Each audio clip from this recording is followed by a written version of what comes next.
तमाम नए आने वाले दोस्तों को दुआ टीवी 89 में खुशामदीद। सुल्तान सलाहुद्दीन अय्यूबी रहमतुल्लाह अलैह को इनके जासूसों ने बताया कि एक आलिम दीन है जो बहुत अच्छा खिताब करते हैं, लोगों में बहुत मकबूल हो गए हैं। सुल्तान ने कहा, आगे कहो। जासूस बोले, कुछ गलत है जिसे हम महसूस कर रहे हैं मगर अल्फाजों में बयान नहीं कर पा रहे। सुल्तान ने कहा, जो भी देखा और सुना है बयान करो। जासूस बोले कि वो कहते हैं कि नफ्स का जहाद अफजल है। बच्चों को तालीम देना एक बेहतरीन जिहाद है। घर की जिम्मेदारियों के जद्दोजहद करना भी एक जिहाद है। सुल्तान ने कहा, तो इसमें कोई शक नहीं।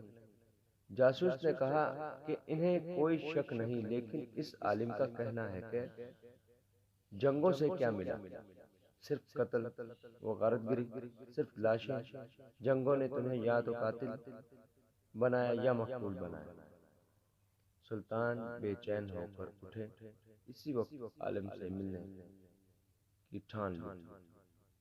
मुलाकात भेज बदल कर की और जाते ही सवाल कर दिया कि जनाब, ऐसी कोई तरकीब बताएं कि बैतुल मुक़द्दस को आज़ाद और मुसलमानों के खिलाफ मुज़ालिम को बगैर जंग के ख़त्म कराया जा सके। आलिम ने कहा कि दुआ करें।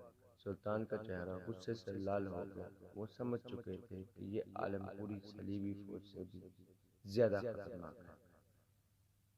सुल्तान ने सबसे पहले अपने खंजर से इस आलिम की उंगली काट दी। वो बुरी तरह चीखने लगा।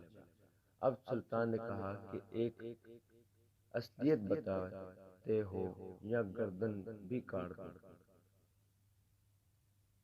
पता चला कि वो सफ़ेद पोश आलिम एक यहूदी था। यहूदियों को अरबी बखूबी आती थी, जिसका इसने फ़ायदा उठाया। सुल्तान ने पाया कि इसके जैसा दर्स अब कुतुबों में आम हो चला था। बड़ी मुश्किल से ये फितना रोका जा सका। ये फितना इस वक्त भी पूरी आबोताब से रवां दवा था। आखिर क्यों लोग इस्लाम को बुद्धिज़्म बना देना चाहते हैं, जबकि खुली हकीकत है कि आज जालिम का सामना किए बगैर जुल्म का मदावा हो जाए, ये मुमकिन ही नहीं। मनकूल। हमारी पूरी वीडियो देखने के लिए आप तमाम दोस्तों के तहे दिल से शुक्रगुजार हैं।